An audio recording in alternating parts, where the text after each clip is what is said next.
అందరికీ నమస్కారం అండి. మనం తెలియక చేసే కొన్ని పొరపాట్లు. కొబ్బరికాయను నీళ్లతో కడగకూడదు. పీచు తొలగించిన తర్వాత దాన్ని నీటితో కడగడం శాస్త్రవిరుద్ధం.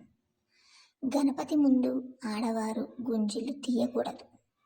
శివాలయంలో నందీశ్వరుడికి దగ్గరగా దీపారాధన చెయ్యరాదు. కొద్దిగా దూరంగా వెలిగించాలి.